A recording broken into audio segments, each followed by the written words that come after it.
Good afternoon, ladies and gentlemen. This is Dorothy Mae Mercer from Talk Story TV, coming to you again from balmy Michigan. And this afternoon, we have a lovely lady who lives in California and has a very nice home in the sunny part of our country.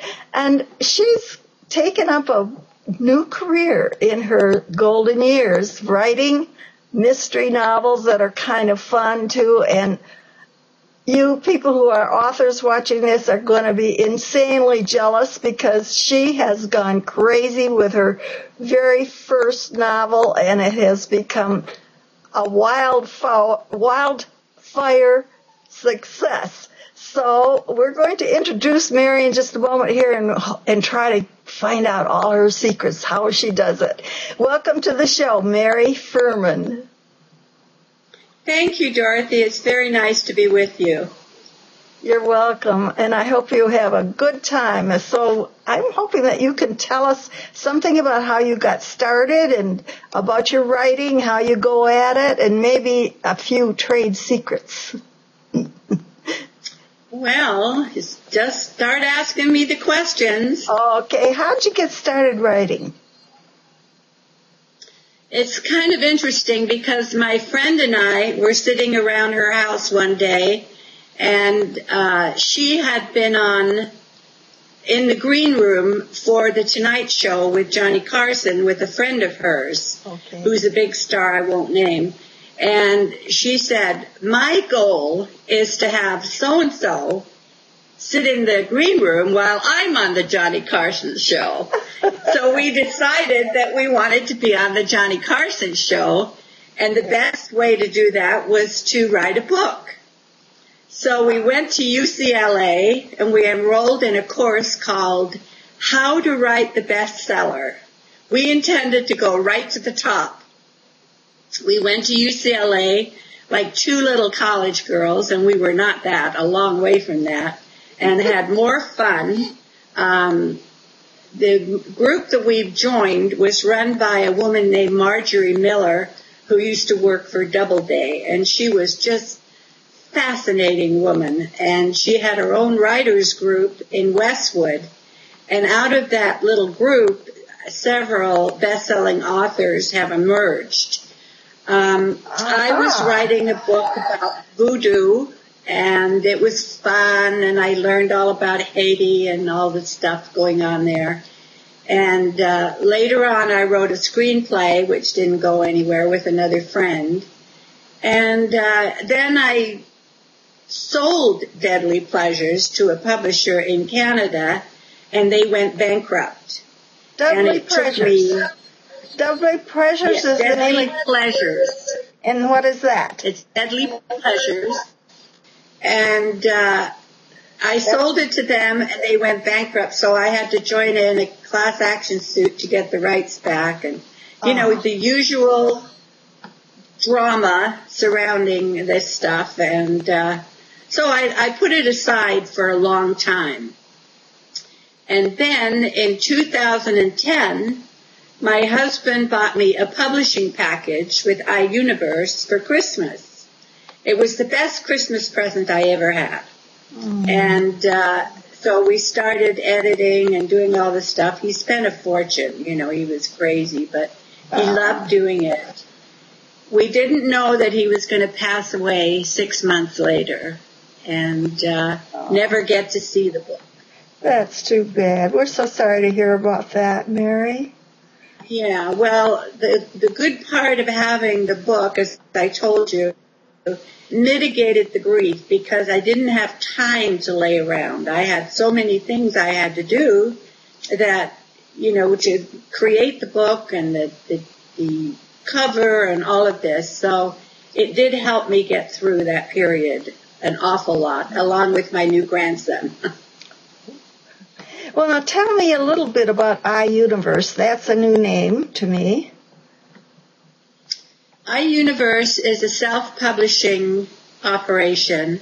Okay. And they changed their name to Author Solutions, and recently were bought by Penguin.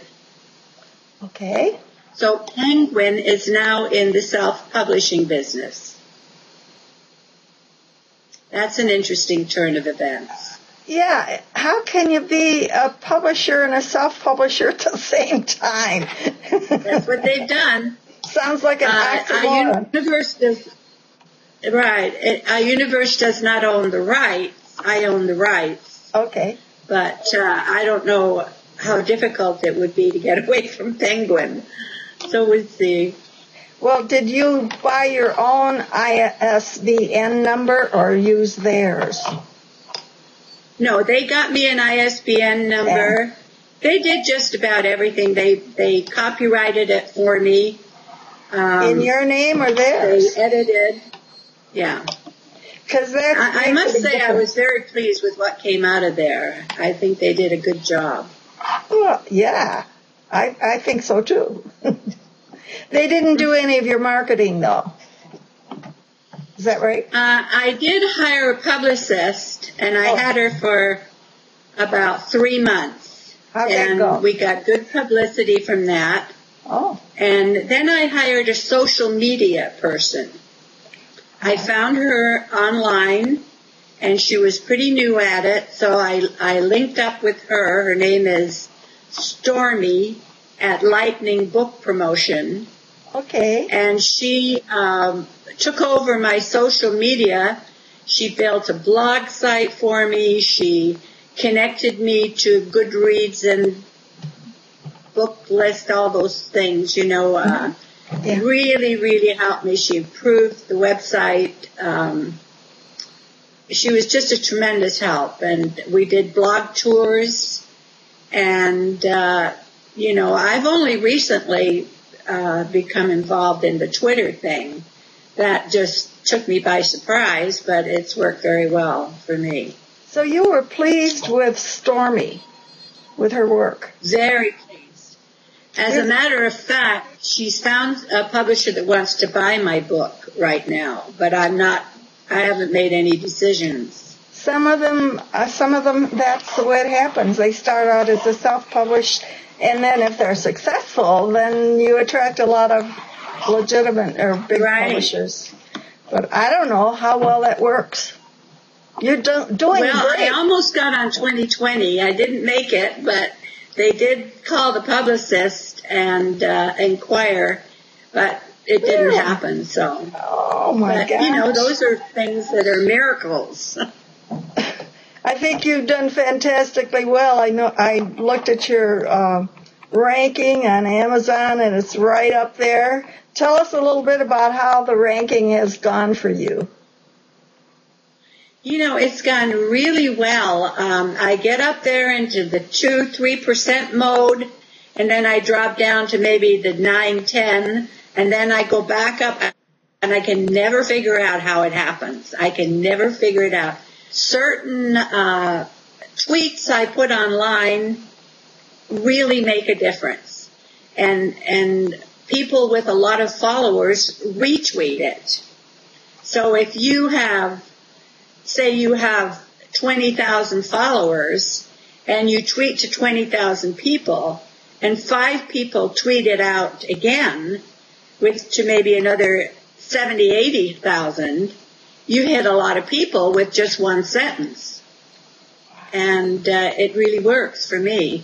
And I notice certain things, usually when I put the little video out, Stormy created a video for me that's very fun. And when I put the video out, I get lots of people looking at it and buying. So it's interesting how it all works together. Yeah. Another interesting thing on Twitter, if I tweet something out, it ends up on Facebook. I don't know how I connected that, but it connects to Facebook. So every time you're sending something out, you're getting some more clout from Facebook. Now, why did you decide it's a very to put... complex world out there, Dorothy. So tell me, why did you decide to do the 99-cent bet? Well, I wanted it to be out there. I knew I wasn't going to get rich on this book. it was for me to see the book in print and to have people like the book is just like being on the gravy train. I just love it. Yeah. And I've gotten some wonderful reviews. When I get a review from a guy that's studied science at Cambridge and he likes the book, I'm very pleased about that. I can see that. So I'm thrilled that people like it. I am just thrilled. And that, to me, I had to kind of fight iUniverse to get that 99 cents because it was up there at $3 and something.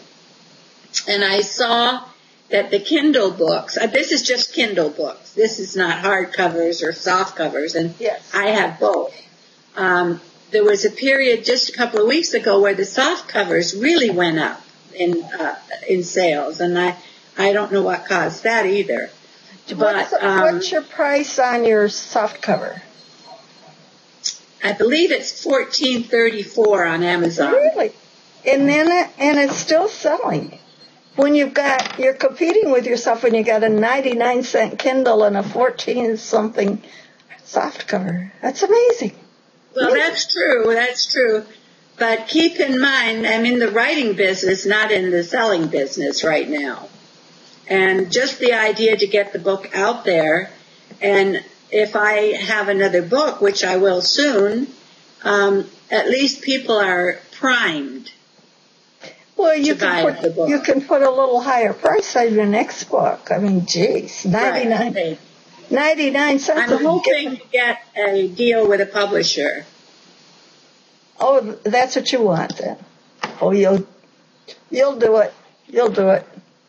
So, are you writing another book right now then?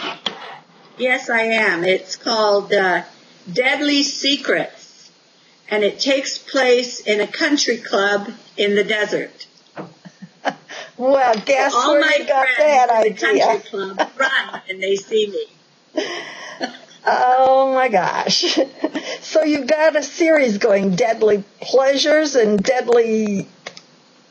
Secrets. Secrets. Secrets. You can have all kinds of deadlies. Yes, I can. Oh, that's great. Well, now you mentioned something about a group that you belong to. What was it called? The MWA. What's that? Oh, that's Mystery Writers of America. Oh, okay. I belong to Mystery Writers of America and Sisters in Crime and Women in Film, Palm Springs Writers Guild, Romance Writers of America. They're all very helpful in, you can get your book out there to some of those.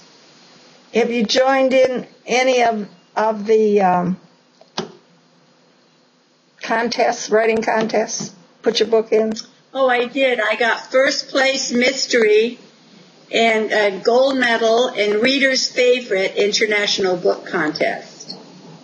Wow. And I was named in the top 100 indie books for 2012, which is, they've published 880,000, so that's a pretty good call. Oh, wow.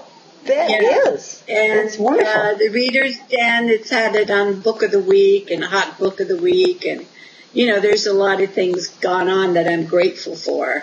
I guess. That's marvelous. Wow. Yeah. And did you tell me that you had an editor or an editor? iUniverse provided an editing package. Okay. And I found them invaluable. They were really helpful for me. Yeah. I don't know if most people need them.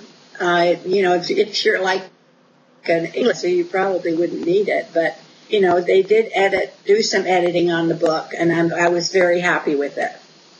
They made me Editor's Choice at iUniverse and Rising Star. I got an award for Rising Star. So that was helpful because they did a lot of extra publicity when you get that status. I should say. Well, you have got awards running up out of your ears. You're just awarded up. That's great. Awarded up. But I got some wonderful reviews, Dorothy. Kirkus Review gave me a fabulous review. Blue Ink Review called it Sex and the City meets James Patterson. And what was the other one? Clarion.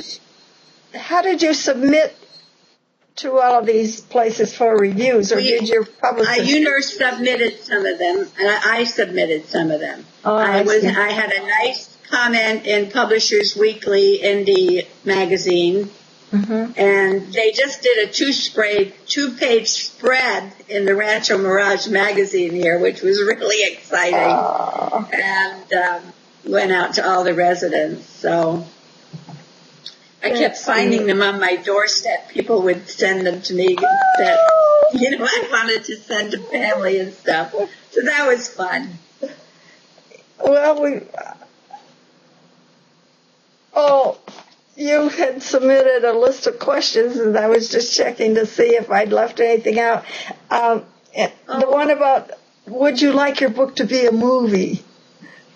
Oh, yes, I would love this book to be a movie. And everybody that reads it says it should be a movie. There's a girl on a blog, I think it's Chicklet, and she had cast the movie.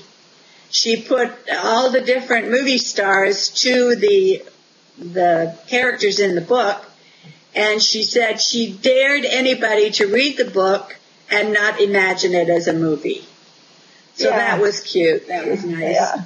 I'm working with an agent in Beverly Hills right now to try to get him to take the publishing end, and he does books to movies. I just got an email like in 3 minutes, so I was very pleased. He emailed me faster than my kids do when they're right for money. Well, did you submit it to him, or did he come to you? I did. I submitted a synopsis in 3 chapters, and I have to talk to someone else, and we'll figure it out. So it's kind of nice news before I did this. And I suppose you found the agent through one of your groups that you belong to? Palm Springs Writers Guild. He came to speak at Palm Springs Writers Guild. Oh, how lucky. So join your local Writers Guild. Yeah. I think that there are more writers' guilds out there than there are around where I live. This is a wonderful guild. It used to be in Palm Springs, and I was the president for a couple of terms, but they redid it, and they have a very big membership, maybe 300 people now, and they do it at Rancho Mirage Library. So it's very effective for people here. Yeah, that would be great.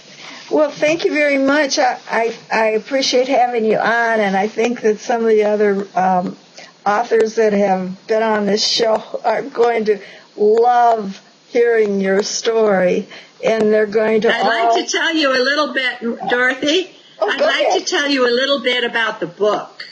Oh, well, all right. Okay?